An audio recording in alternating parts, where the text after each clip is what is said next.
MSW Media.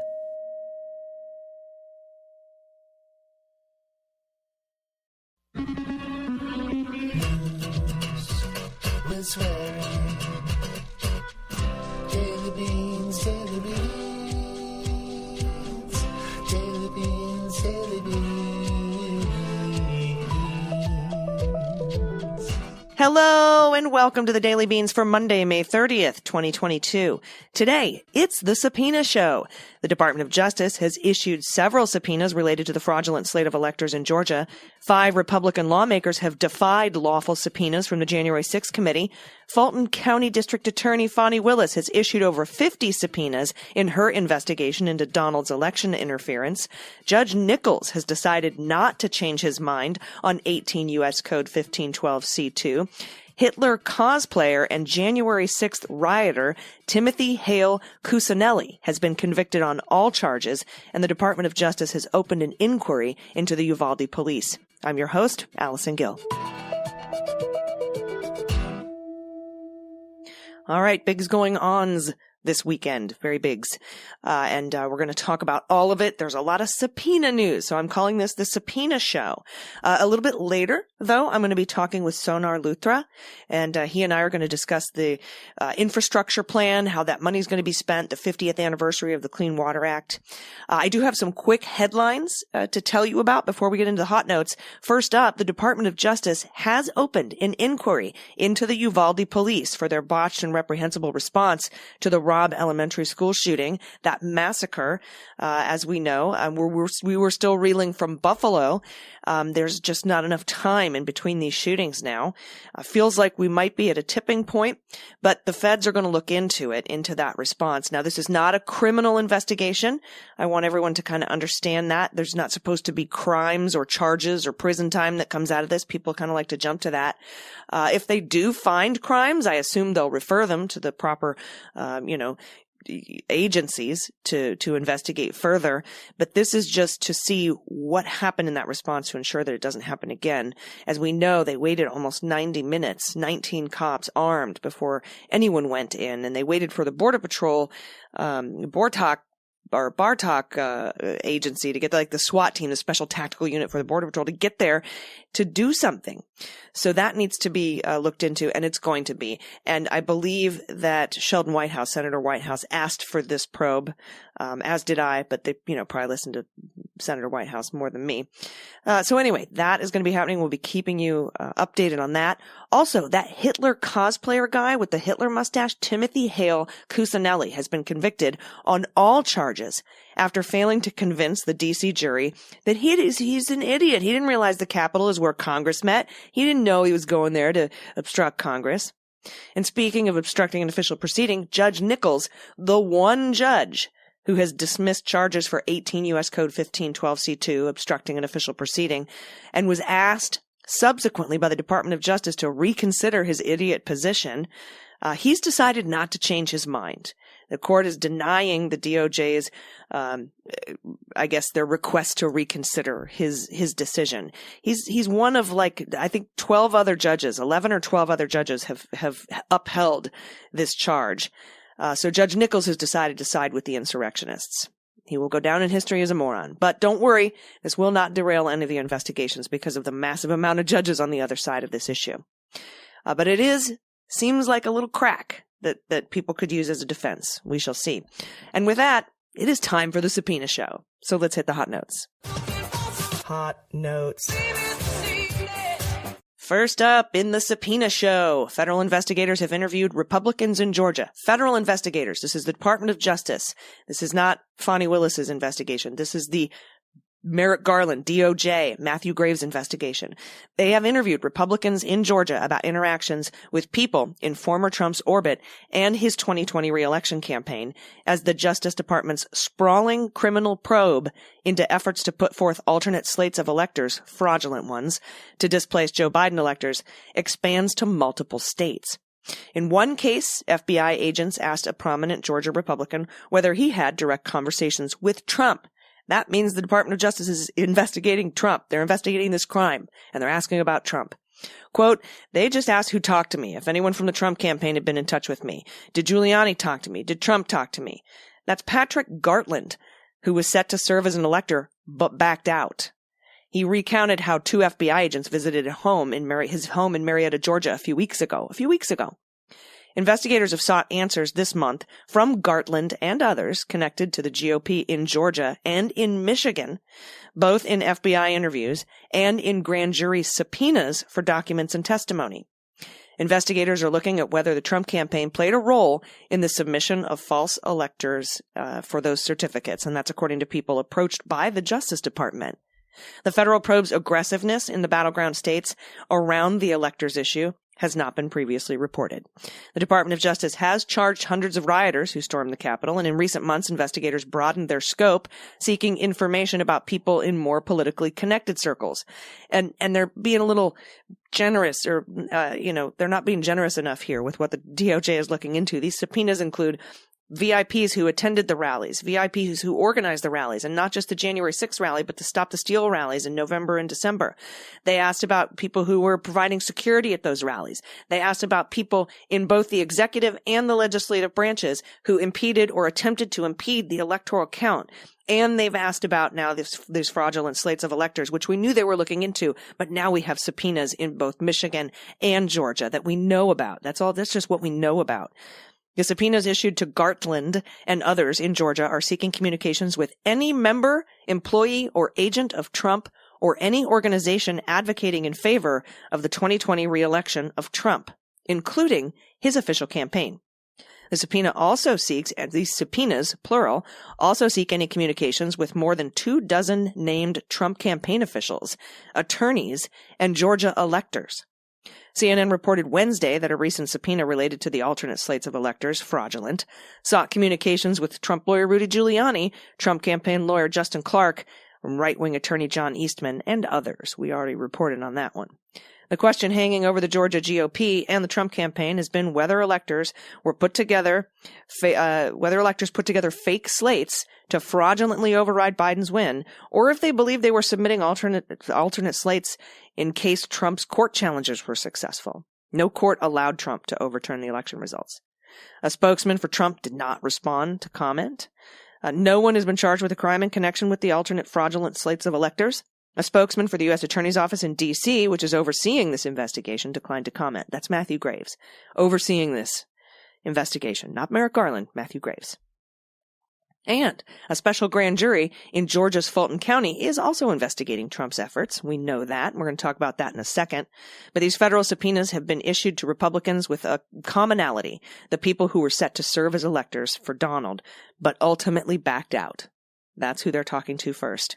Gartland had been a state elector until he became an election board official in 2020 and stepped down from the elector job because it was a possible conflict of interest. The FBI asked Gartland about the episode. He told the FBI he didn't have any direct contact with anyone in the Trump campaign, but hey, I'm a nobody, he joked. FBI agents have also spoken with Jason Shepard, another former Georgia GOP party official, multiple times this month, asking if he had any conversations with Trump campaign officials, anything like that. Gartland asked Shepard to fill in his spot as an elector, but Shepard did not ultimately serve in the role. He said he too received a subpoena for documents dating back to October 1st, 2020, and to testify before the federal grand jury this month. They were asking, quote, about the campaign and the slate in Georgia, trying to figure out what I may have had access to and been privy to. That's what Shepard said. Shepard said he didn't have any documents to hand over, but he encouraged the federal investigators to subpoena other state party officials. He said the electors who did serve may have thought they were helping the Trump administration and the Republican Party. Quote, the devil really has to be in the minutia and the details, Shepard said. 3 other Georgia GOP electors backed out of the slate before January 6th last year, in addition to Shepard and Gartland. They either didn't respond to CNN's inquiries or declined to comment. Shepard was not asked specifically about communications with Trump, he said, adding he wouldn't have had any to report anyway. In Michigan, federal investigators have pursued Republicans who had similar roles in 2020 to share information about the organization of Trump elector slates. Gerald Wall, longtime Republican official in rural northern Michigan, said about 2 weeks ago he arrived home to find 2 men in black outside of his garage. One was an FBI agent, The other was from the National Archives, he said. Instead of standing in the garage, I invited them into the house. The federal agents spoke to Wall for about 45 minutes, asking him about the elector slate for Trump in Michigan in 2020, which was submitted to the federal government despite Biden winning there. Wall, now 85 years old, said he was battling severe coronavirus around the 2020 election, making it impossible for him to serve as an elector at that time. Another GOP member replaced him as an elector. I had nothing to do with the signing of the affidavits, Wall said. On Friday, the investigators, he said, just asked me how I felt about that. I said, yes, there were irregularities in Michigan. Before leaving, the agents handed Wall a subpoena for a grand jury testimony, but he told them he wouldn't be able to travel so far and had nothing to share. I told them in my shape, I'm not going to Washington. Wow. But what I find interesting here, kind of buried, is that there was a National Archives official with an FBI agent. You know, they have cops at the National Archives. Seems like they're working hand in hand here. All right, up next on the Subpoena Show, as many as 50 witnesses are expected to be subpoenaed by a special grand jury that will begin hearing testimony next week in the criminal investigation into whether Trump and his allies violated Georgia laws in their state in efforts to overturn the 2020 election loss. The process, which is set to begin this Wednesday, day after tomorrow, is likely to last weeks, bringing dozens of subpoenaed witnesses, both well-known and obscure, into a downtown Atlanta courthouse, bustling with extra security. Many roads have been shut down because of threats directed at staff and the Fulton County District Attorney Fani Willis. But she's a badass. She doesn't give a fuck. She's subpoenaing these people anyway. Ms. Willis, a Democrat, has said in the past that Trump created a threatening atmosphere with his open criticism of her investigation. At a rally in January, he described the Georgia investigation and others focusing on him as prosecutorial misconduct at the highest level that was being conducted by vicious, horrible people.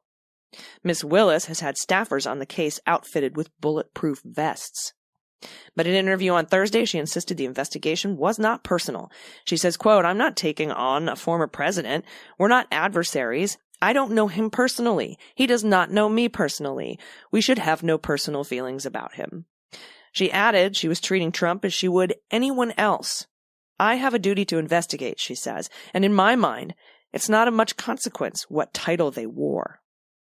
Ms. Willis emphasized the breadth of the case. As many as 50 witnesses have declined to talk to her voluntarily and are likely to be subpoenaed, she said. The potential crimes to be reviewed go well beyond that phone call Trump made to Raffensperger on January 2nd, during which he asked him to just find 11,780 votes, one more than it was needed to overturn the election results. Ms. Willis is weighing racketeering among other potential charges and said that such a case could have the potential to sweep in people who have never set foot in Fulton or made a single phone call into the county. Her investigators are also reviewing the slate of fraudulent electors that Republicans created in a desperate attempt to circumvent the state's voters. She said the scheme to submit fake electoral college delegates could lead to fraud charges, among other things, and cited her approach to the 2014 racketeering case she helped lead as an assistant DA against a group of educators involved in a cheating scandal in the Atlanta public schools. You've heard me mention this case multiple times, mainly in reference to how long it took, like 2 or 3 years. She says there are so many issues that could have come out if somebody participates in submitting a document that they know is false. There are so many issues, she says. You can't do that. If you go back and look at the Atlanta public schools, that's one of the things that happened, is they certified these test results they knew were false. You cannot do that. She won that case. Mr. Raffensperger, a Republican, is likely to be one of the more well-known figures to testify before her grand jury. His office confirmed Friday that he and Gabriel Sterling, the chief operating officer for the Secretary of State's office, had received subpoenas and planned to appear soon before the panel, Wednesday, I believe. In the Republican primary on Tuesday, Raffensperger defeated a Trump-endorsed candidate, Representative Jody Hice, who supported the former president's false claims of election fraud.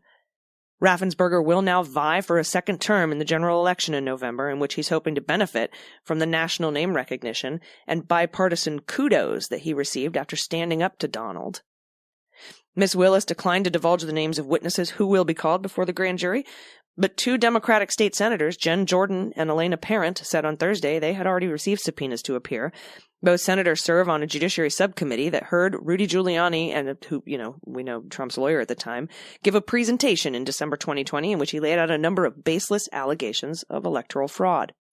Both Jordan and Parent said that they had already had conversations pertaining to the investigation with Fulton County prosecutors. The Atlanta Journal-Constitution reported Friday that prosecutors plan to subpoena one of its journalists, Greg Bluestein, who was written about the efforts to overturn the election. The paper plans to seek to have the subpoena dismissed to prevent Bluestein from testifying. The Georgia investigation is one of a number of inquiries concerning Trump's political business and affairs that he has faced since leaving office. They include one run by the Select Committee in the House of Representatives. That's January 6th committee, looking into his role in January 6th. And, of course, there's the Department of Justice investigation. Fani Willis said there's been no formal coordination between her office and the January 6th committee, but, obviously, we're looking at everything that relates to Georgia that the committee is overturning. Now, that goes against reporting that we heard that she had gone up and gotten some stuff from the January 6th committee, but here she is saying no formal coordination. It could be this, the select use of the word formal. Ms. Willis's inquiry is a criminal probe, and it has risen in prominence since prosecutors in Manhattan stopped presenting evidence to a grand jury earlier this year in an ongoing investigation into Donald and his businesses. Trump business interests are also the subject of a criminal investigation in Westchester County, New York. That's our friend Mimi Rocha. A lot of people don't remember that Mimi is investigating Westchester. That's where that Seven Springs Estates is. You've heard me talk about that on multiple occasions. Ms. Willis said her investigation was unrelated to what was happening in New York. Quote, they were investigating apples and we were investigating oranges. I don't know the district attorney or other attorney general or, quite frankly, if I'm honest, any elected officials in New York or any of the prosecutors in New York. The Fulton County Special Grand Jury has 23 people. It was impaneled in early May, and it has up to 1 year to do its work. After completing its investigation, it will issue a report advising Ms. Willis on whether to pursue criminal charges. They're the investigatory Special Grand Jury. That's how it works down in Georgia. But Ms. Willis said that beyond that limitation, it was difficult to talk about timelines. I don't know how many games folks are going to play, she said. I don't know how many times we're going to have to fight someone just to get them to come and speak to the grand jury and tell the truth. And there could be delays for those reasons. In a perfect world, I'd be done in the next 60 to 90 days. But I live in an imperfect world. And next up on the Subpoena Show, this is from our friend Hugo Lowell at The Guardian. And please, take a moment, go to The Guardian, take a moment to support The Guardian. It is such an important source. And support Hugo Lowell. Follow him on Twitter. He says Kevin McCarthy, top Republican in the House, indicated Friday to the House Select Committee that he would not cooperate with the subpoena unless he could review deposition topics and all the legal rationale justifying the request beforehand. The California congressman's response adopts an adversarial position similar to the other subpoenaed Republican Congress members, and it sets a conundrum for the panel over whether to entertain the request that also challenged the January 6th inquiry's legitimacy. McCarthy appeared to tell the Select Committee in an 11-page letter through his lawyer that he would not consider complying with the subpoena until House investigators turned over materials that would reveal what the panel intended to use in questioning ahead of the deposition. So at one point, at one side of his mouth, he's battling the committee saying, you're illegitimate. And on the other side of his mouth, he's saying, oh, but in case you're legitimate, hand over all your shit so I can see it before I come in so I can get my story straight with my other 5 dudes. Sound good? Yeah, that's normally how shit works, right? The House Minority Leader also asked the panel to give him internal analyses about the constitutional and legal rationales justifying the subpoena. Oh my God, it's legal and rational. It's a lawful subpoena. He knows this. He's just being a dick. And he also wants to know whether the panel would adhere to 1-hour questioning between majority and minority counsel, according to the letter. McCarthy's references to the minority counsel amounted to a thinly veiled attack at the investigation, which Republicans have called illegitimate because House Speaker Nancy Pelosi refused last year to appoint some of McCarthy's picks for the Republican minority because they participated in the fucking coup. The accusations, however, are to some degree disingenuous. It was McCarthy who pulled all Republican participation, incensed at Pelosi's refusals, rather than name different members. Pelosi asked later to add Republican congressional members Liz Cheney and Adam Kinzinger to the panel. Swaths of judges have said this is a legitimate committee. No court has ruled they're illegitimate over and over and over and over again. McCarthy's request also appears phrased in a manner expecting the Select Committee to decline his requests, with the letter accusing the panel of issuing unprecedented subpoenas to 5 House Republicans in an illegal and unconstitutional manner. Quote, the Select Committee is clearly not acting within the confines of any legislative purpose. It is unclear how the Select Committee believes it's operating within the bounds of the law or even within the confines of any legislative purpose. You know, it's actually really clear, Kevin. Multiple courts have determined that they are acting within the bounds of the law and the confines of a legislative purpose. The response from McCarthy largely mirrored that of Jim Jordan on Wednesday. In a letter obtained by The Guardian, Jordan said he would consider complying only if the panel gave all their shit over, all the material that put him under scrutiny. And like with Jordan, it was not immediately clear how McCarthy might act if the Select Committee refused his requests. The investigation's standards operating procedures to date has been to not share such materials with witnesses. That's according to a source familiar with the matter. Yeah, you don't do that. The panel's next move could have significant ramifications for both the inquiry and for Congress on the whole. If the panel refused the request and the 5 subpoenaed House Republicans in turn declined to cooperate, it could leave a large unanswered question about the Capitol attack. But it could also set up a problematic precedent for Republicans themselves, who might like the idea of subpoenaing Democrats in partisan investigations should the GOP take control of the House, as the people on Capitol Hill expect after the 2020 midterm elections. I'm not so sure. I think the opposite. But in any case, they'd be setting themselves up for failure. Although Democrats like Leahy were like, go ahead, subpoena me. Why would I defy it? I haven't broken any laws. You know, bring me in. What are you going to refer me to Merrick Garland for prosecution? You fucking idiots. He didn't say that. I added the fucking idiots part, as I'm sure you know. A spokesperson for the Select Committee declined to comment. The resistance from McCarthy came as he and Jordan denounced the investigation as a kangaroo court in a Wall Street Journal op-ed. For House Republican leaders to agree to participate in this political stunt would change the House forever, they wrote. Like an attack on the Capitol didn't. With McCarthy's refusal to appear for a deposition without first receiving materials from the Select Committee, at least 4 of the 5 Republicans subpoenaed to testify about their roles have now declined to comply without some sort of negotiation. The current chairman of the ultra-conservative House Freedom Caucus, Scott Perry, and his previous chairman, Andy Biggs, have both sent letters to the panel refusing to cooperate. It was not clear whether the 5th Republican, Mo Brooks, would comply. We shall see. But that wraps up this subpoena show today. All about subpoenas. Fani Willis subpoenas, Department of Justice subpoenas, fraudulent slates of electors, defied subpoenas by Republicans who participated in the coup. It's going to be an interesting next few months. That's for sure. And keep in mind, Department of Justice probably won't issue any indictments. If they decide to prosecute, you won't see any within a 60-day time frame of the election. Merrick Garland is a by-the-book guy, just like Mueller was. I know that worries a lot of people. But don't forget, Matthew Graves is actually heading up these investigations. We haven't seen anybody resign in protest, like we did in the Manhattan District Attorney's Office, which is not part of the DOJ, but still, that would be a signal that they are using their prosecutorial discretion at the Department of Justice to not prosecute the people who planned the coup. Look for those resignations. If they don't happen, I think they're still working. That's just my 2 cents. And from what I've seen so far, we're in a very weird time, but we will keep an eye on it for you. And with that, we will be right back with Sonaar Luthra. We're going to discuss infrastructure and the 50th anniversary of the Clean Water Act. You don't want to miss this discussion. Stick around. We'll be right back.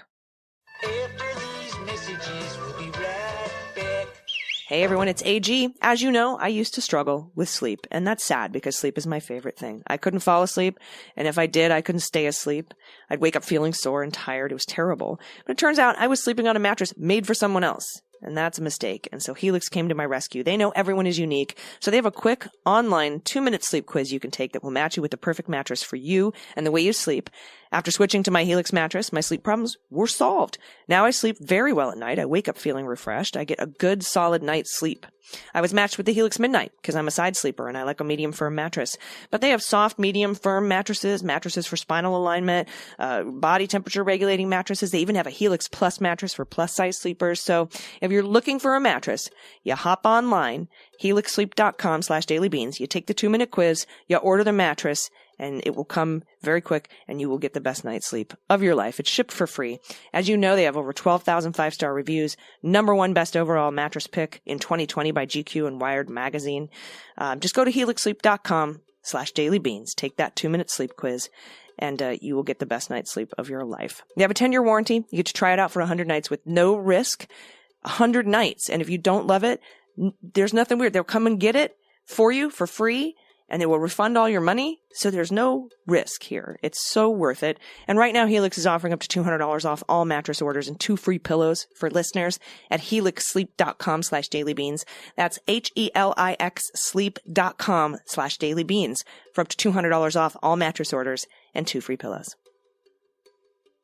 Hey, everybody. Welcome back. Today, I am going to be talking to the founder and CEO of Water Canary. That's a company building a weather service for water to help governments, businesses, and communities manage 21st century water risk, which is a bigger deal than people are making it out to be. Please welcome Sonaar Luthra. Hi, Sonaar. Hi, Allison. Welcome back. It's good to see you again. It's really good to see you. Thank you.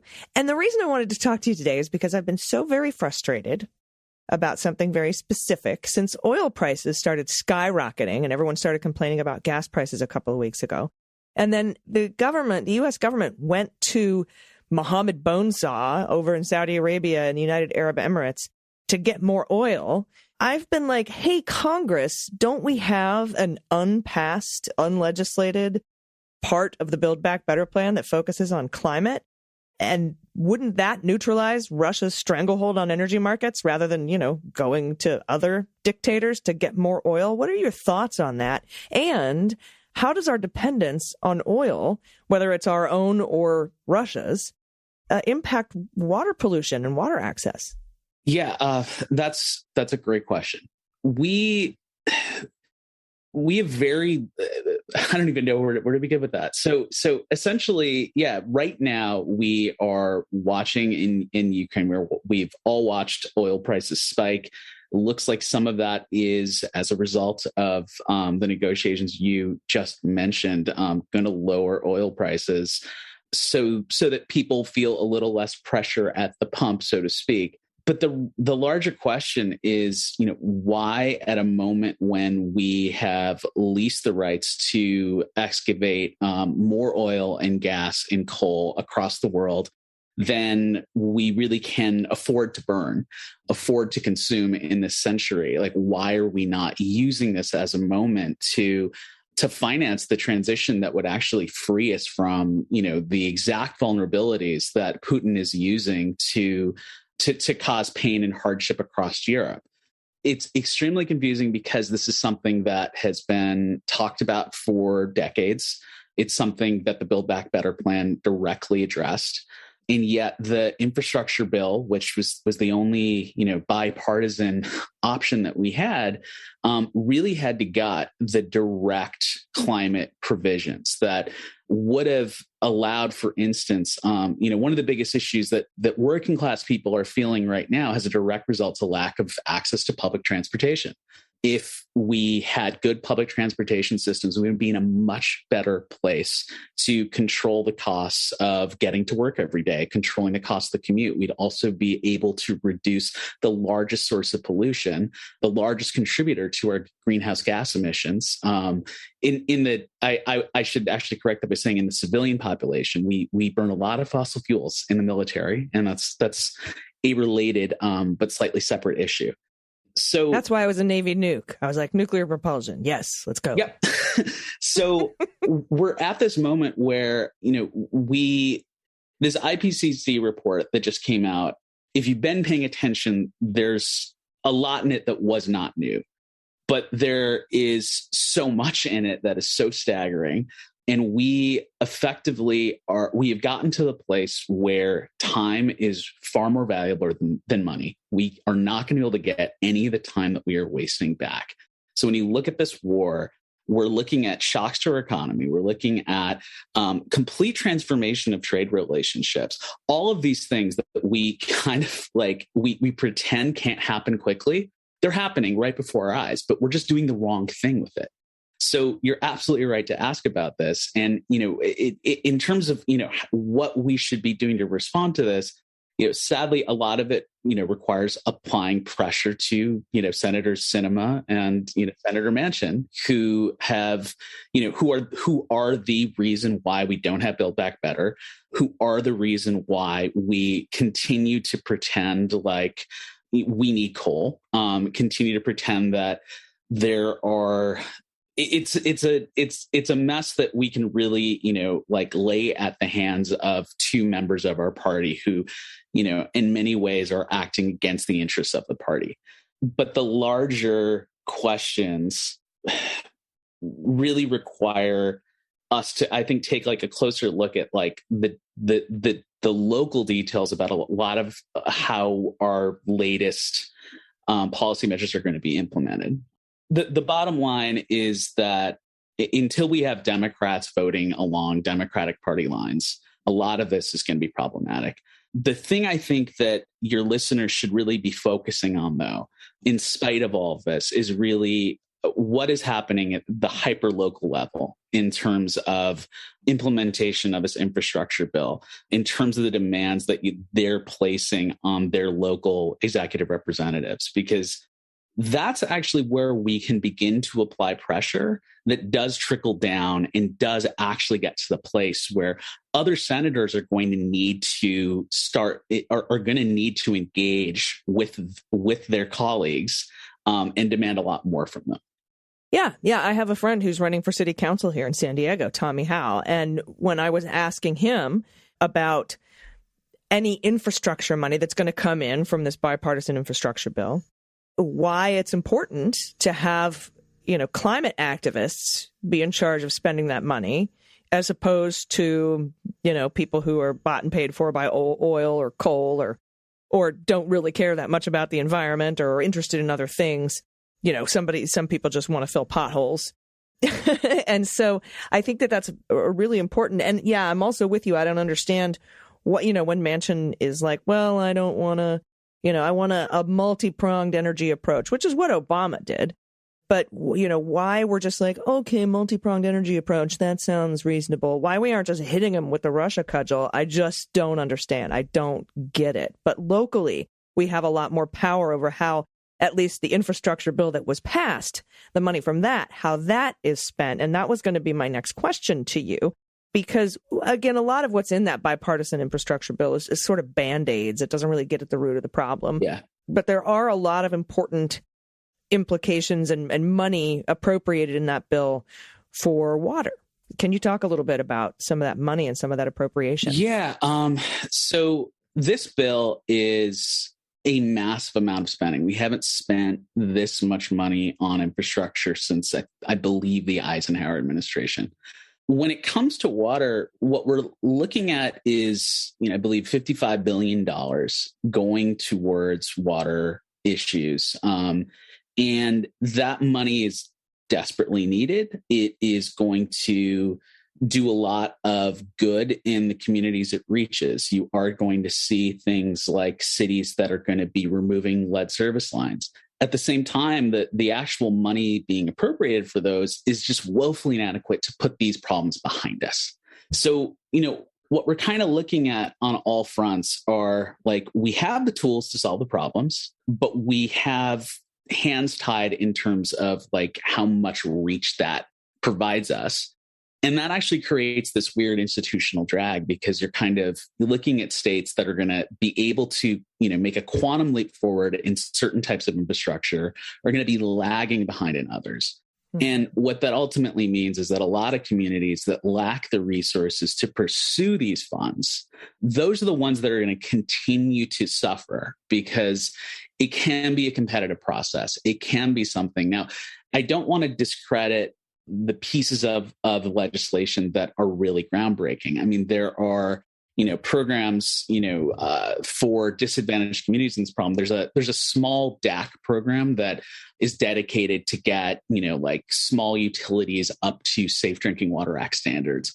In 2021, it had $25.8 million. That was like the annual funding. Between 2022 and 2026, that program is now going to have $5 billion. Like, so we are literally adding zeros to the amount of spending that that was occurring previously. And like, that's really encouraging. But in the end, it's like, if you really wanted to repair all U.S. water infrastructure, the best figures that I've looked at, and there's a lot of debate over this, is that literally the 1.2, 1.5 trillion, depending on how you characterize how much is being spent here, you would literally need that much funding to dedicate it to water infrastructure to get us to the place where we can put all this stuff behind us and be on the right footing to be facing climate issues. Yeah, it's like we're barely just getting enough to tread water, so to speak, as opposed to completely solving all of our issues. And finally, before I let you go, there's some upcoming Supreme Court decisions that could impact the Clean Water Act, which I think is about to celebrate its 50th anniversary. Can you tell us a little bit about what's at risk?